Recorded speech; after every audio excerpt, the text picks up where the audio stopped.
Antes de ver el clip hoy, yo solo quise que usted ya sepa que hay muchos recursos muy útiles que están listos junto con los clips de este curso. Por ejemplo, los PowerPoints que se usan en cada una de estas charlas están ya listos en la web del curso. Véalos en el link de la descripción. Es johnhilton3.com/findingchrist. Hay un montón de otros recursos, libros y artículos gratuitos, y esperamos que aprovechen todos estos materiales. Toda la ley de orden y fe de Egipto cae ante el Dios vivo de Israel. ¿Cómo me sirve ya esto en mi vida? En lo que sea que estés construyendo tu vida, si no es Dios, no va a durar. Y si solo estoy haciendo las cosas por hacer, estoy fallando el objetivo. Hay mucho más, pero si nos enfocamos en el único Dios verdadero, todo se pone en su lugar.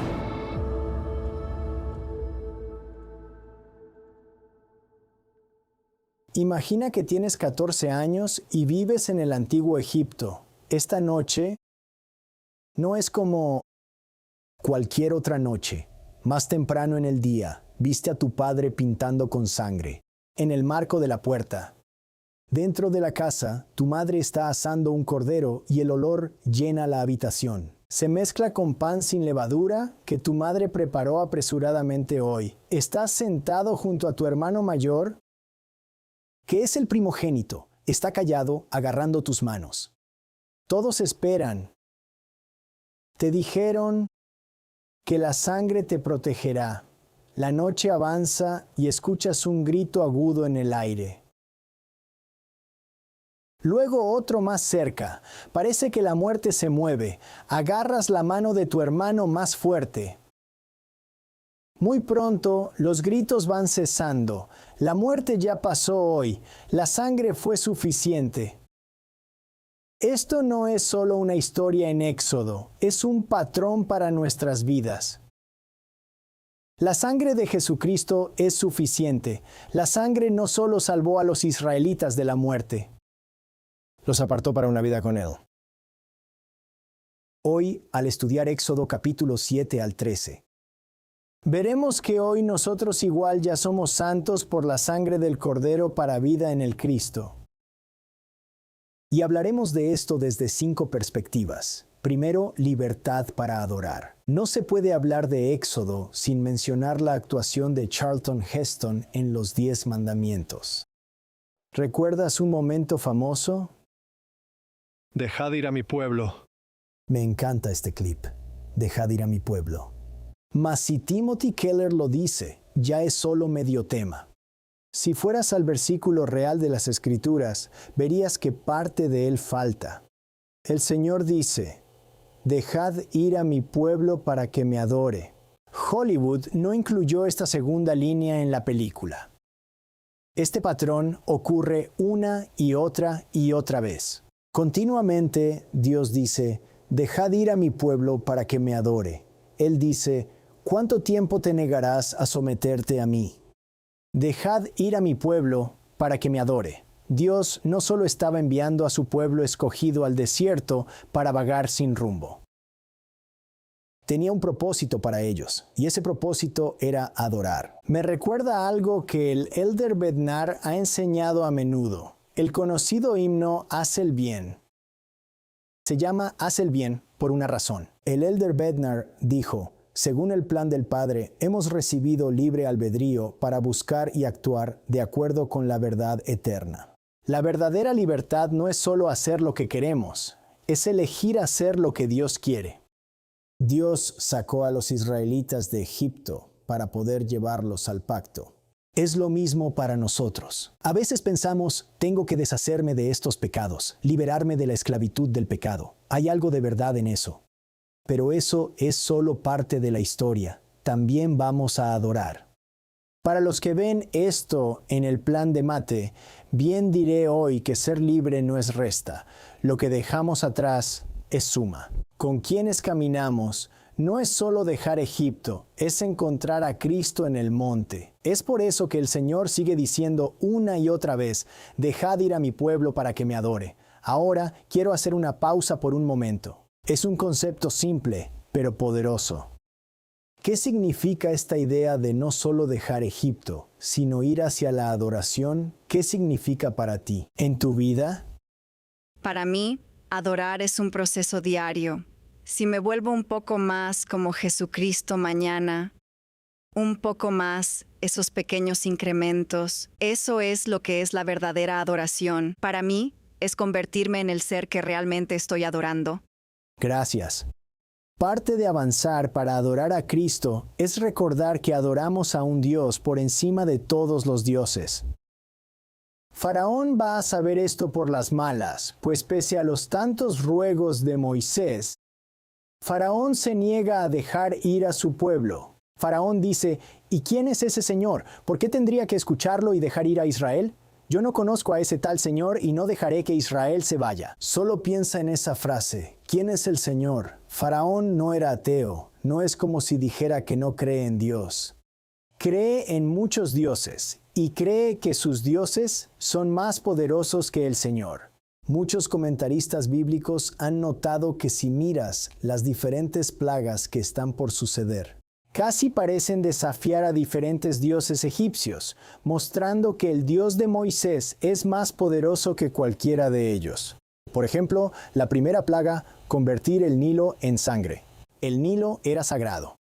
Estaba personificado por un dios egipcio, y cuando se convirtió en sangre, señaló una interrupción de la vida, convirtiendo la normalidad en caos. O piensa en la segunda plaga, enjambres de ranas. Las ranas estaban conectadas con la diosa del nacimiento y eran sagradas, pero Dios envió tal número abrumador que lo que era una señal de bendición se vuelve insoportable. Y podríamos seguir. La tierra se vuelve piojos, quizás un golpe a Geb, el dios de la tierra. Al seguir las plagas, nubes o mal en reses, dando adiós a vaca o llagas en piel, que incluso afectaron a los magos de Faraón. Los magos del Faraón debían ser un conducto a los dioses egipcios de la curación, pero no pudieron superar las forúnculos. Seguimos adelante, granizadas, langostas destruyendo cosechas, mostrando dominio sobre los dioses del cielo. Uno de los dioses egipcios más prominentes era el sol, y así la novena plaga, la oscuridad espesa, se enfrenta a Ra, demostrando así el poder del Dios de Israel. Finalmente llegó la muerte de los primogénitos. El faraón mismo era visto como divino, pero ni su casa pudo escapar de las manos del Señor. Y así esas plagas dan que la ley de orden y fe de Egipto cae ante el Dios vivo de Israel. Y es casi como si Dios lo pretendiera, como un desafío directo. De hecho, en Éxodo, capítulo 12, versículo 12, Dios dice, ejecutaré mi sentencia contra todos los dioses de Egipto, porque yo soy el Señor. El Dios de Moisés no es solo un Dios de tantos. Él es el Dios sobre todo otro Dios. Y podríamos pensar, bueno, vaya, esta es una buena historia, pero por suerte para mí, no adoro diosas rana ni diosas vaca, así que estoy bien. Pero en la vida, hoy ya se vive con ídolos. Se ama a Wall Street, o al gran gozo que ya hay, o dar la buena imagen. Estas pueden ser cosas buenas, pero llevadas al extremo, se vuelven ídolos. No damos fe a estatuas de oro, mas hoy ya vemos reels como ley pura. ¿Qué nos dicen hoy las plagas a todos? Nos recuerdan que en lo que sea que estés construyendo tu vida, si no es Dios, no va a durar. Solo hay un Dios. Si nos enfocamos en otra cosa, todo se desmorona, pero si nos centramos en el único Dios verdadero, todo encaja ya bien. Hoy, pues Faraón busca ya pasar por todas esas pruebas. Él va a lo que llamo un pesar crítico. ¿Qué tipo de arrepentimiento es el arrepentimiento de crisis? Es un eco que ocurre una y otra vez. Vemos una historia como esta. Habrá una plaga y el faraón le dirá a Moisés, rueguen al Señor que quite las ranas y yo dejaré salir a su pueblo. Luego, cuando la plaga termina, la siguiente línea es, pero el faraón endureció su corazón y no dejó ir al pueblo. Una y otra vez, el faraón dice, por favor, haz que pare, entonces cambiaré. Pero cada vez que Dios muestra misericordia, el faraón vuelve a sus negocios. Ahora, un pequeño detalle textual. Quizás notaste al leer estos capítulos que hay ocasiones en que se lee algo como, Dios endureció el corazón del faraón. Y podrías pensar, eso no está bien. Este es uno de esos momentos en los que aprecio tener la traducción de José Smith. Por ejemplo, aquí vemos que en Éxodo capítulo 10, versículo 1. Pero si miras la nota a pie de página A, nos lleva a la traducción de José Smith. Porque él, el faraón, ha endurecido su corazón. El patrón básico es que hay una plaga. El faraón dice, por favor, haz que la plaga se detenga. Dios la detiene. El faraón dice, es broma, no voy a dejar ir a la gente. Y volvemos a donde estábamos. Y podríamos pensar, oh sí, eso es un problema para el faraón. Pero ¿qué hay de su vida y del mundo de hoy? Recuerdo, por ejemplo, que tras el 9/11 hubo un gran aumento en ir a las iglesias. Pero en pocos meses, la gente ya era lo de antes. Casi siempre urge más que un mal para ver el real gran pesar. Sin embargo, a veces el arrepentimiento durante una crisis sí funciona. Vean la vida de un joven de 18 años en la Gran Guerra Mundial. Hablo de quien se ve a la izquierda de la pantalla aquí. Estaba en Okinawa en una trinchera. Los proyectiles explotaban a su alrededor. El olor a pólvora estaba en el aire. Le rezó a Dios y dijo, si sobrevivo a esto, te dedicaré el resto de mi vida. Sobrevivió. Regresó a casa. Sirvió en una misión. Fue a la universidad y finalmente se convirtió en miembro del quórum de los 12 apóstoles. Así que debo preguntarme, ¿cuál es la diferencia entre el faraón y el Elder Maxwell? ¿Por qué uno retrocedió mientras que el otro se mantuvo firme? Y no sé si podemos responder completamente esta pregunta, pero me encantaría escuchar. Cualquier idea que tengas. ¿Qué opinas? El Elder Maxwell tenía un entendimiento de Dios y tenía un testimonio de la realidad de Dios y que Él es nuestro Salvador. Eso influyó y afectó cómo se condujo después de la crisis. Mientras que con el faraón, él no entendía a Dios, no creía en Él. Por lo tanto, su arrepentimiento fue muy efímero. Entonces, si tuvieras que resumir quizás un principio que, si tomáramos esa idea y la resumiéramos como un principio que aplicáramos en nuestras vidas, que nos ayudara a ser más como el Elder Maxwell que como el faraón, ¿cómo lo expresarías? Sabes, seguir y actuar sobre tu convicción y testimonio del Salvador, que sabes, conduce a la acción. Gracias. Lo que obtengo de ello creo que hay humildad y suavidad de corazón, dispuesto a doblegar tu voluntad a Dios y dejar que Él tome el control.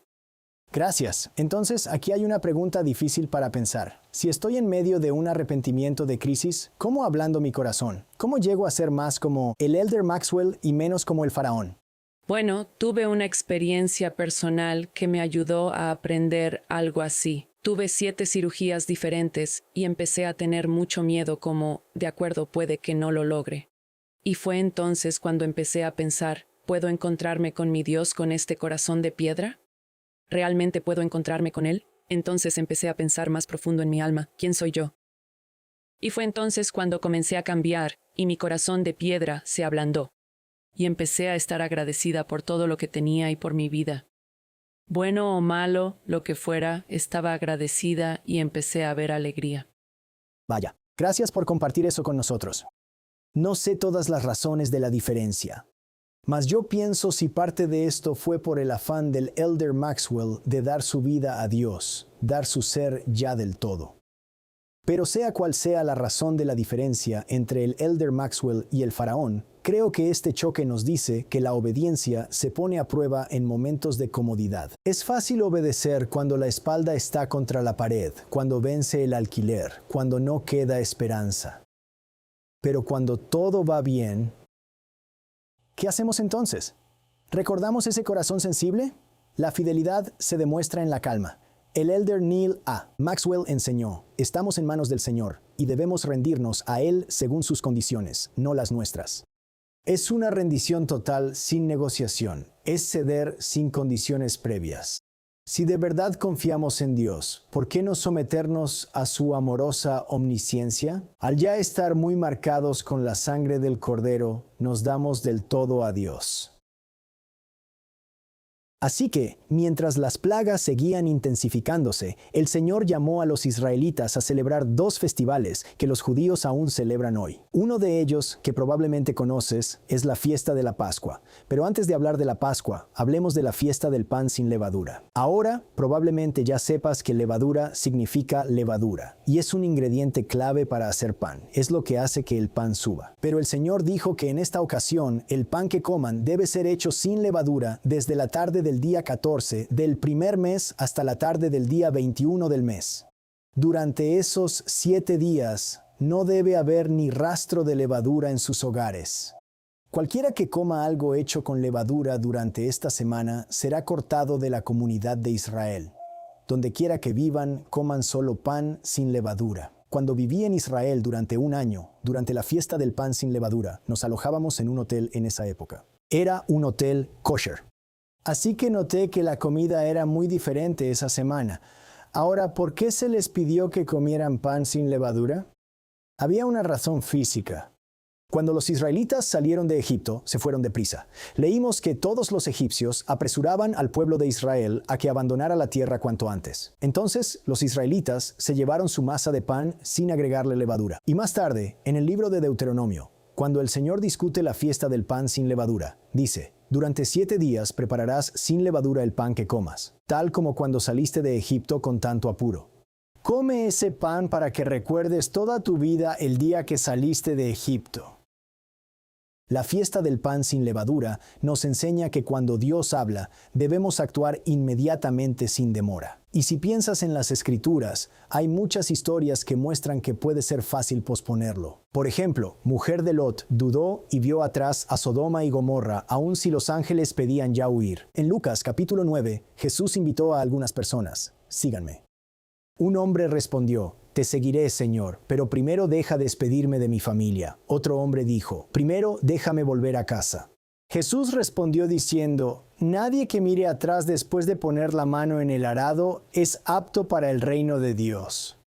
Una vez Pablo habló a un pretor romano. El pretor le dijo a Pablo: retirarte. Cuando sea oportuno, te mandaré llamar otra vez. ¿Decimos alguna vez lo mismo? Cuando sea más conveniente, leeré mis escrituras. Cuando sea más conveniente, iré al templo. Cuando sea más conveniente, haré una misión de tiempo completo. Compare estos casos de duda con tantos de los que corrieron a seguir ya. Por ejemplo, Jacobo y Juan, cuando Jesús los llamó, ellos, dejando atrás la barca y a su padre, los siguieron de inmediato. María fue deprisa a la zona montañosa de Judea, al pueblo. Fueron deprisa a la aldea y encontraron el niño acostado en el pesebre. Entonces, ¿qué hay de nosotros? ¿Cómo respondemos cuando Dios nos llama? La fiesta del pan sin levadura nos enseña a no demorar, incluso si una inspiración es incómoda o inconveniente. Así que tómate un momento, piensa en tu vida. ¿Qué bendiciones has visto al obedecer sin demora? Hace 2 semanas ya yo iba por un tiempo muy duro hoy, ya en casa y en mi labor, y yo no fui al gran templo en un rato, así que estaba pensando, tal vez solo intentaré ir al templo y ver qué me trae eso, y así fui, y al día siguiente casi me doy cuenta de que las cosas estaban empezando a mejorar y empezando a mirar hacia arriba y a no estar sombrío nunca más, y así fue, una gran bendición en mi vida que las cosas dieran un vuelco. Qué bien que tú no tardaste. Yo creo que todos vemos ya que a veces es duro si te llega un sentir y tal vez se siente mal o no grato el actuar. Recuerdo hace muchos años, vivía en un pequeño pueblo agrícola, Niza, Oregón.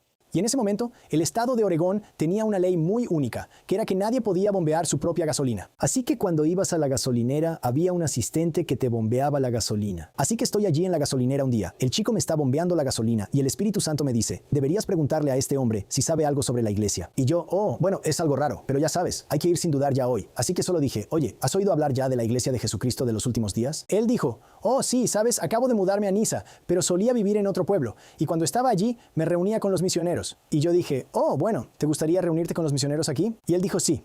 Y 3 semanas tras, él, su mujer e hijo se bautizaron ya.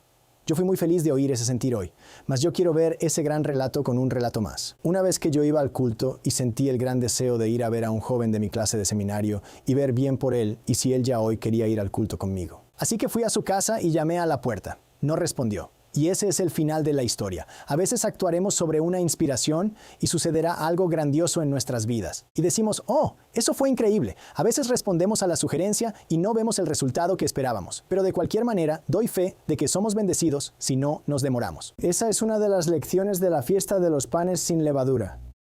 Ahora, aquí hay otra lección. El primer día del festival, quiten de sus casas todo rastro de levadura. Hasta hoy, casas de judío ortodoxo ven tal gran ley. Se hará un gran plan de aseo de primavera muy fuerte para ver que no quede ya leuda en todo el hogar. Y si tienes curiosidad, podrías pensar, vaya, esto es interesante. Me gustaría saber más sobre la tradición moderna de deshacerse de la levadura. Deseo concedido. He enlazado videos muy divertidos en el sitio web. Puedes aprender todo al respecto. Mas en lo que me voy a fijar es que ya vemos esto como gran lección fiel. Tal cual, si se saca ya toda la leuda en el hogar. En la fe, leuda es mal. Así que veo hoy mi vida, hago ya gran plan de aseo. ¿Cómo saco yo todo el mal de mi vida hoy? Aún hoy en casas de judío, tras buscar la leuda antes de Pascua, todo se va a quemar. ¿Saco yo ya de modo total para limpiar todo mal en mi vida? Ahora bien, sí debo yo admitir que esta fiesta se ve algo tensa, pues, ¿y si se me va leuda? ¿Es mi fin? No. Una de mis partes de la gran fiesta es que quien hace tal rito va a decir cualquier levadura que no haya visto y de la que no tenga conocimiento queda anulada. Es como decir que hice lo mejor, pero tal vez faltó algo. Y de un modo igual, buscamos el fiel pesar hoy. Hacemos lo mejor que podemos, pero no seremos perfectos, y eso está bien. Pues como el salmista dijo, crea en mí, oh Dios, un corazón limpio, y renueva un espíritu fiel dentro de mí. Dios es quien está creando el corazón cambiado en su tiempo. Ese es el espíritu de la fiesta de los panes sin levadura. Es parte de ser marcado por la sangre del Cordero, es permitir que Jesús entre y limpie esa levadura. Y eso nos lleva a la Pascua. Tal como el gran pan sin leuda nos lleva a Cristo, así lo hace la Pascua en gran forma hoy. En su contexto original, era el momento de la plaga final. En una noche específica, Dios iba a pasar por Egipto, matando a los primogénitos de personas y animales. Mas a unos se les pasaba si la sangre del cordero, el cordero pascual, estaba en el marco de casa.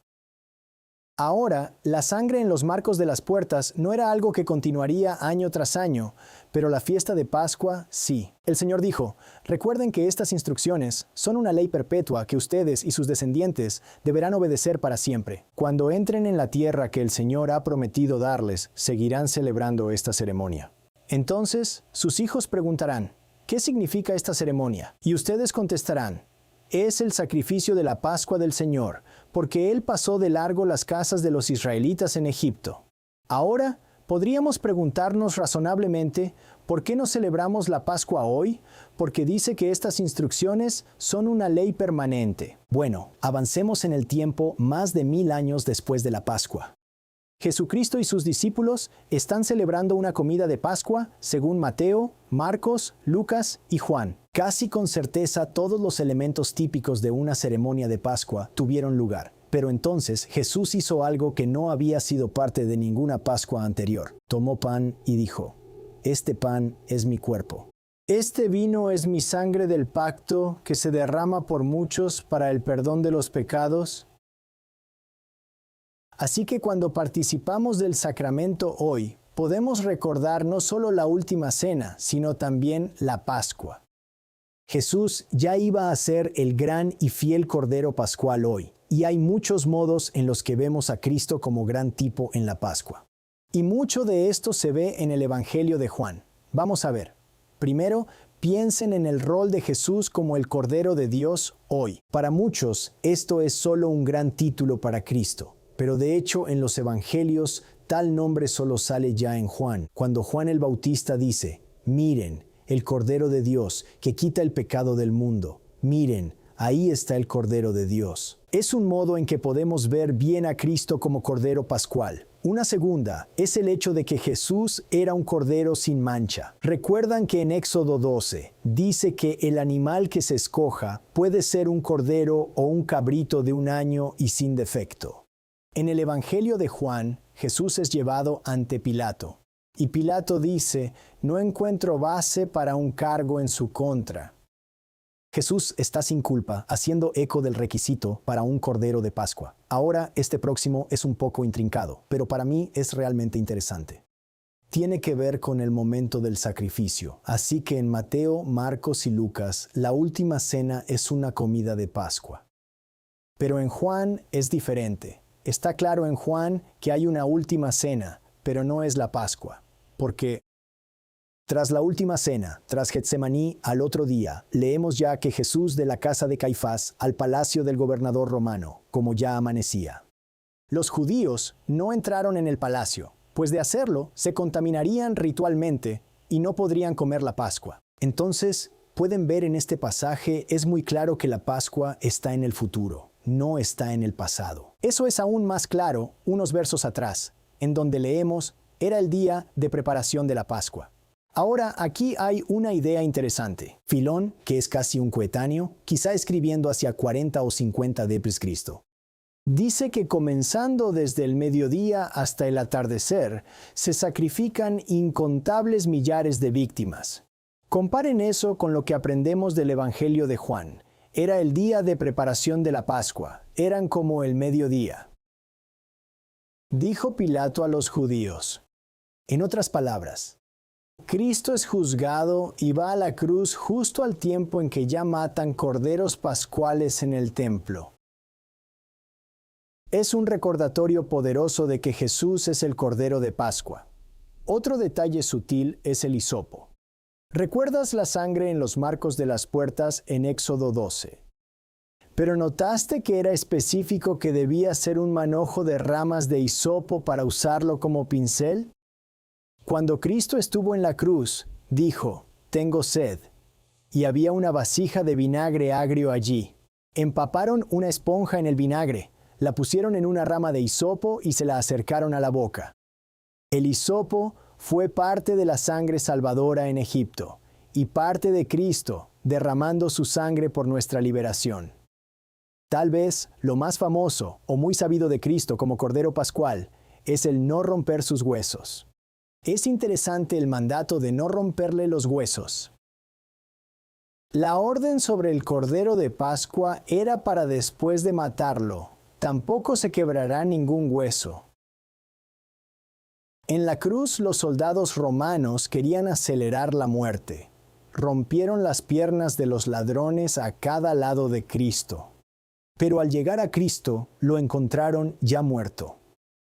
Juan registra que estas cosas ocurrieron para cumplir las escrituras que dicen, no le quebrarán ningún hueso. Finalmente, vemos la sangre que conduce a la salvación. En Éxodo, la sangre del cordero era esencial para sobrevivir. Dios dijo, pues al verla pasaré de largo. Así, cuando hiera yo de muerte a los egipcios, no los tocará a ustedes ninguna plaga destructora. Sangre de cordero dio amparo de muerte física. Y en el Nuevo Testamento, Pablo nos dice que sangre de Cristo nos cuida de más. Él dijo, Dios haciendo la paz mediante la sangre que derramó en la cruz. Cristo, nuestro Cordero Pascual, ya ha sido sacrificado. Al pensar en estas 6 conexiones entre Jesús y el Cordero de Pascua, podrías pensar, vaya, esto es genial. No había visto todos estos puntos intrincados, pero alguien podría pensar, vale, esto es genial. Tal vez esto me ayude a pasar un examen, pero ¿cómo me ayuda en mi vida? Creo que la respuesta clave a esta pregunta la da el profeta Amulek en el Libro de Mormón. Él dice, este es el significado entero de la ley, pues todo ápice señala a ese gran y postrer sacrificio, el Hijo de Dios. En la celebración de la Pascua vemos todo apuntando a Cristo. ¿Qué hay de nosotros en el culto, en el estudio, en el orar, en nuestro gran templo? En nuestras noches de hogar, en el quórum de élderes o sociedad de socorro. ¿Me guía cada rastro a Cristo o voy yo tan solo a marcar mis cajas? Cristo, cual el Cordero Pascual, nos dice que el gran foco de todo nuestro culto debe de ser hoy en Él. Y si solo estoy yendo por las apariencias, estoy fallando el objetivo. Hay mucho más. Quizás pensemos en esto como un ejemplo con la Santa Cena. A veces oímos la gran duda: ¿cómo puedo yo hacer la Santa Cena una grata vivencia? Creo que si pensamos unidos, nos pueden salir muchas muy buenas ideas, ¿no es así? Sin su celular ya, canten los himnos, piensen en el fiel orar, tengan el agua o el pan en su boca por un muy gran momento. Y estas son ya grandes ideas. Pero volvamos a esa noche de Pascua. ¿Recuerdas que tenías 14 años en esa primera Pascua? Ahora es un año después.